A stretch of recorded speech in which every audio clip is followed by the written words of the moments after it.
Chapter 16. Taking the money from the bank was like having a rooted tooth yanked from her jaw.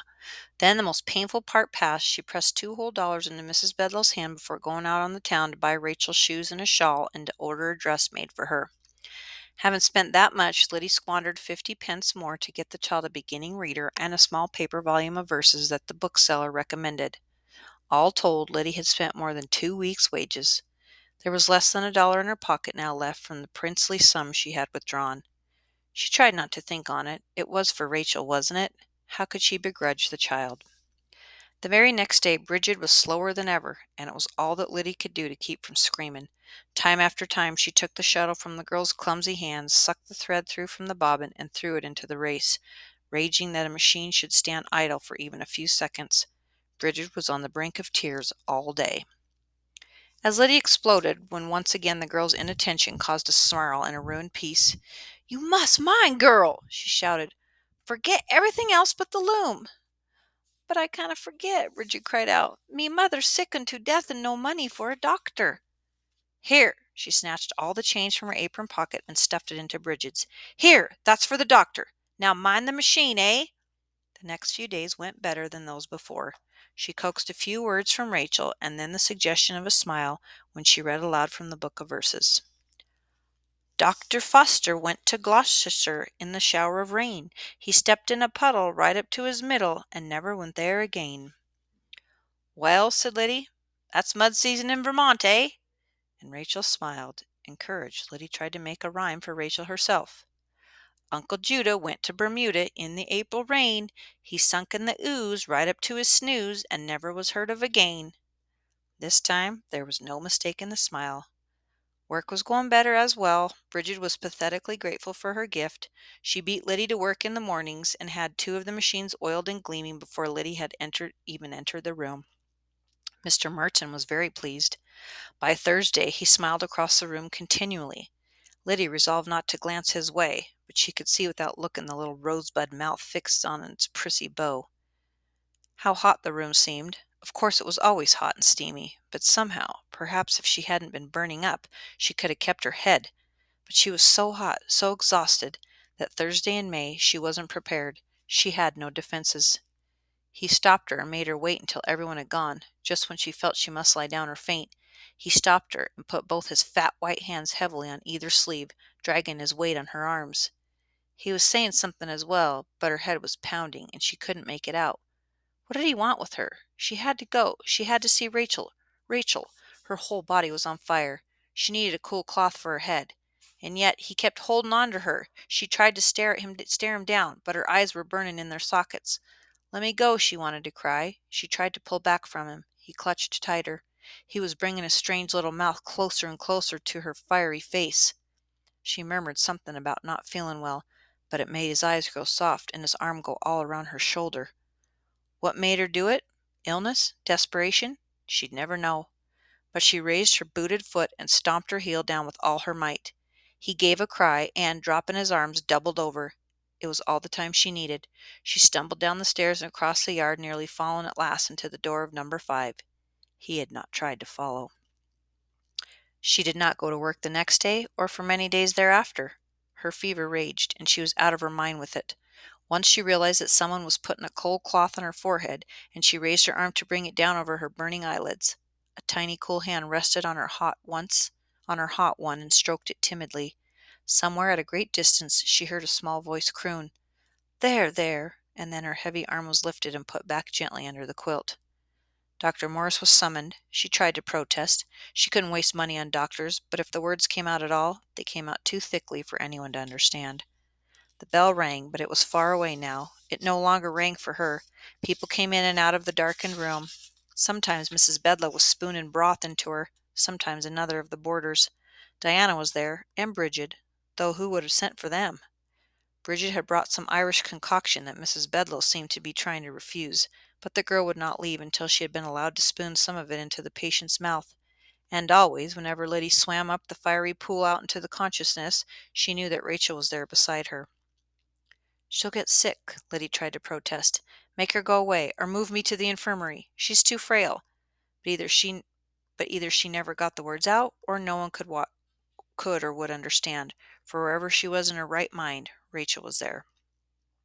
She woke one morning with a start. The bell was clanging, banging away at her dully aching head. She sat up abruptly. The room swooped and dipped about her. More slowly she swung her legs over the side of the bed, but when she tried to stand, she fell over like a newborn calf. "Rachel," she called. "Help me. I gotta go to work." Rachel raised up from the bed. "You're awake!" she cried. "Lyddie, you didn't die!" She fell back onto her pillow. "No," she said weakly. "Not yet. We can still hop." Chapter 17. Doffer. It had been 2 weeks since she fell ill, and Dr. Morris still refused to let her return to work. Her mind roared protest, but her legs could hardly carry her to the privy.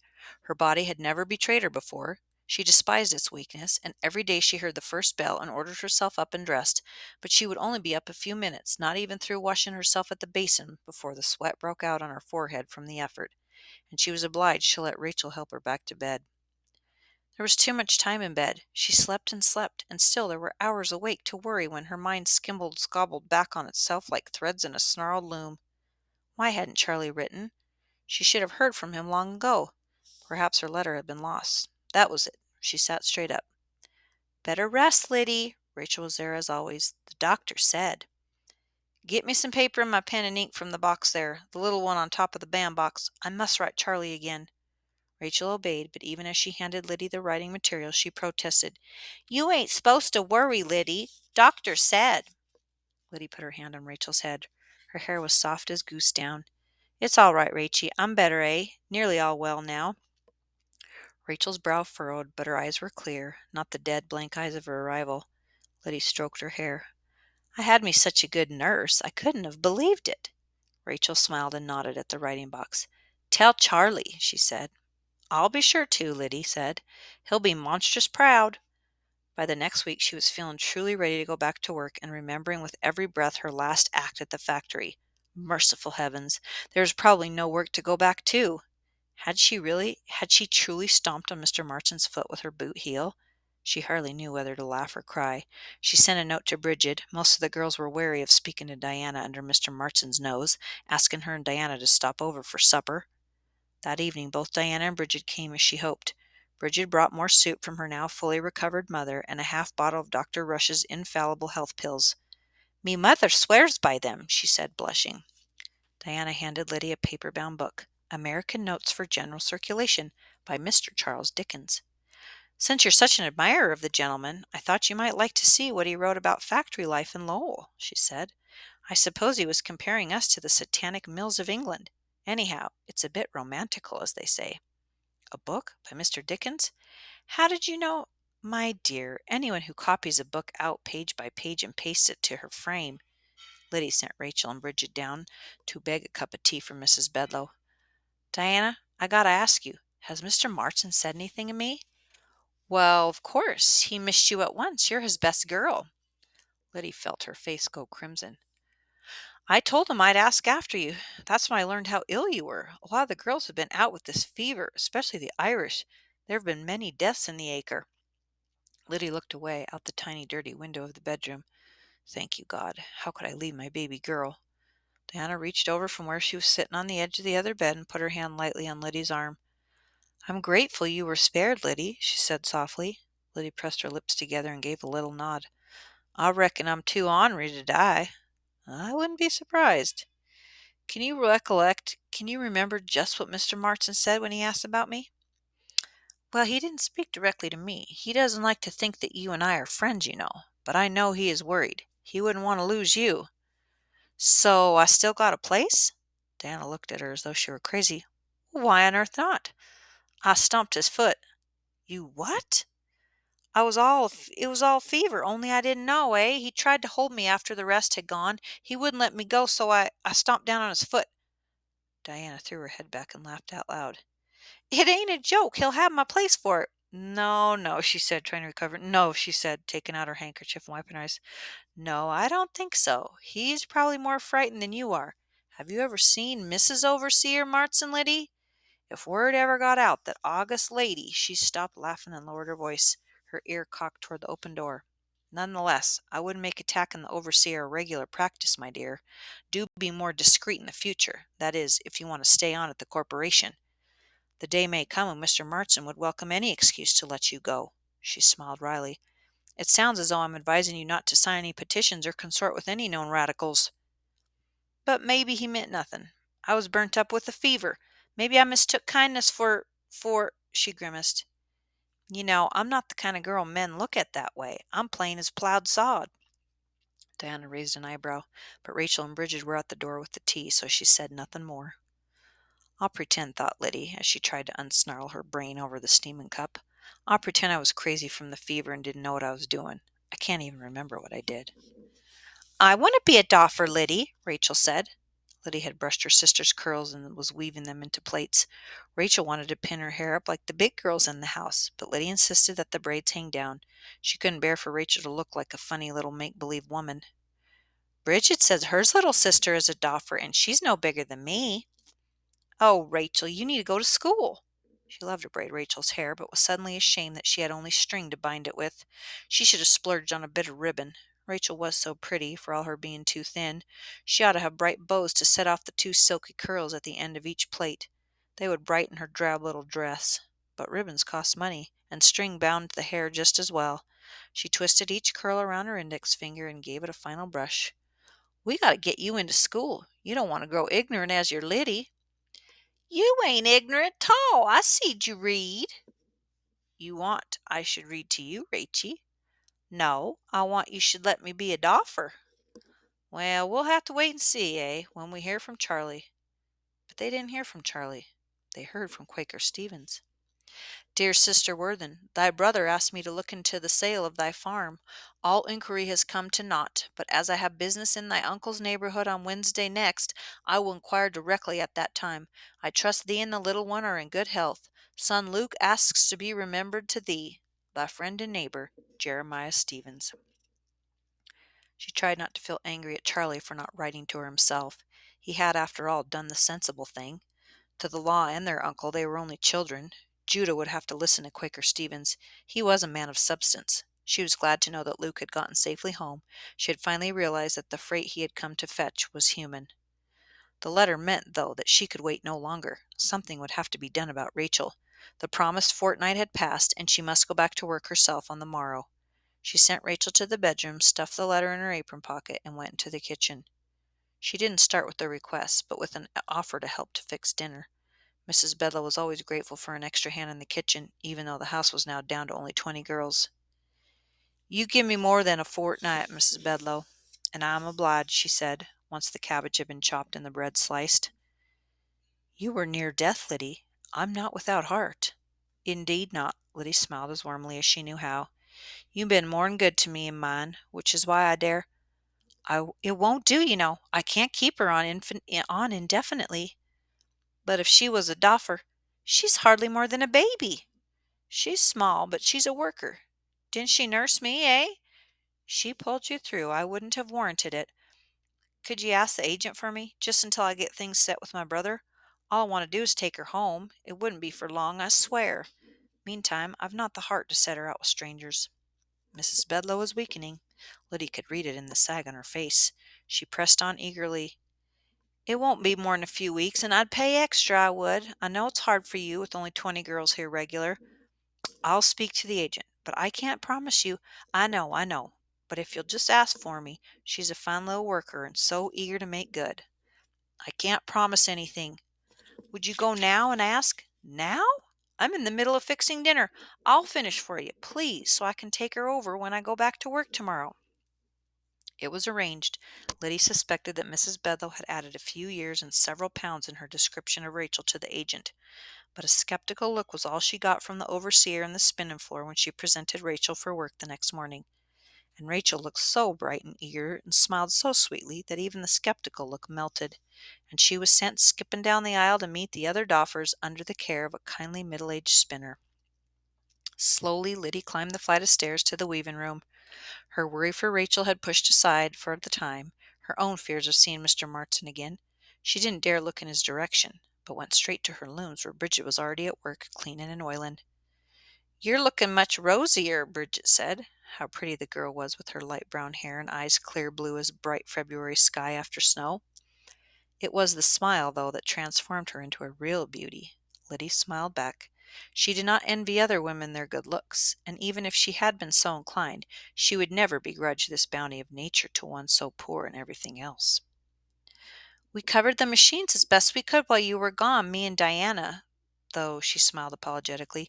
"You'll see from your wage the work was not near what it would be had you been here." It was all they had time to say before Mr. Martin stepped on his stool and pulled the cord that set the room to roaring and shaking. Lyddie jumped, then laughed. How quickly she'd forgotten the noise. Within minutes she had settled in and forgotten everything else: Mr. Martin, her weakness, the farm, Charlie, even Rachel. It was good to be back with her beasts again. She belonged among them somehow. By the breakfast bell she was almost too tired to eat. She would, if she could have chosen, sat out in the break in the winter alcove, but that would leave her alone on the floor. She glanced at Mr. Martin and hurried toward the stairs. He didn't speak to her. It was as if nothing had occurred between them, except that he never came over to her loom to pat and encourage her. Not once. She managed to eat breakfast, or some of it. Rachel was stuffing herself like a regular factory girl, talking excitedly at the same time. She stopped only to look at Lyddie and say through her full mouth, "Eat, Lyddie, you gotta eat and grow strong." So it was she got through breakfast and dinner, but by supper she could only manage a few bites of stew before she dragged herself up to bed. Fatigue was like a toothache in her bones. She would have cursed her weakness had she the strength. Each day, though, she was a little stronger. At first she could not feel it, no more than a body can feel itself grow taller. But by the end of the week she found that she had eaten a full plate at supper and was lingering in the parlor with Rachel, who was watching, fascinated, as a phrenologist sought to sell his services to the girls. "Please, Lyddie," Rachel begged, "let's have our heads done." "I know about my head, Rachel. Why should I pay good money to find out? It's plain as sod and stubborn as a mule." "And such a skinflint a penny would freeze to your fist before you'd spend it," the phrenologist snapped. "I'd give you that reading for free. Not that there's hope you'd pay." The other girls in the parlor tittered. Even Lyddie tried to smile, but Rachel was indignant. "She's not mean. She's going to buy me ribbons," she declared. "Come on, Lyddie," she added, taking her hand. "Let's go read the book you bought me." The girls laughed again, but more gently. They had never cared much for Lyddie, whom they knew to be close with her money and her friendships, but Rachel was rapidly becoming their pet. How dry her life had been before Rachel came. It was like springs of water in the desert to have her here. She kissed her head that night before she tucked her in. "You don't think your Lyddie is a cheap old spinster, eh?" Rachel was furious all over again. "You're the best sister in the world." Lyddie blew out the candle. She lay listening to Rachel's even breathing and heard in her memory the sounds of birds in the spring woods. If only she could hear from Charlie, Lyddie's happiness would be complete. The money was growing again. She had nearly caught up with the wages lost by her illness, and even though Rachel made only a pittance, it paid her room and board. She had seldom been happier. She woke in the night puzzled.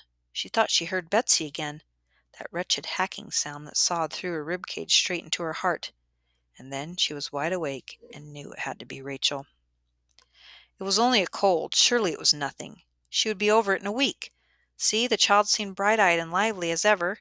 If she were sick, really sick— Lyddie kept the knowledge of the night cough tight inside herself, but the fear grew like a tumor. She began to lie awake listening for the awful sound, until finally she knew she must send the child away, anywhere, just so she was not breathing the poison air. It will break my heart to send the child away. Lyddie could not bear the thought. It might break Rachel's heart as well. She had been sent away too often in her short life. Look, she dotes on me, tough and mean as I be. She clings to me more than she ever did our mother. She needs me. Lyddie did not know what to do, and she was too terrified to ask. No one must know. She fed Rachel the pills Bridget had brought her. She had no faith in them, but she must try. She fixed plasters for the child's chest, trying to turn it into a game, desperate to hide her own terror.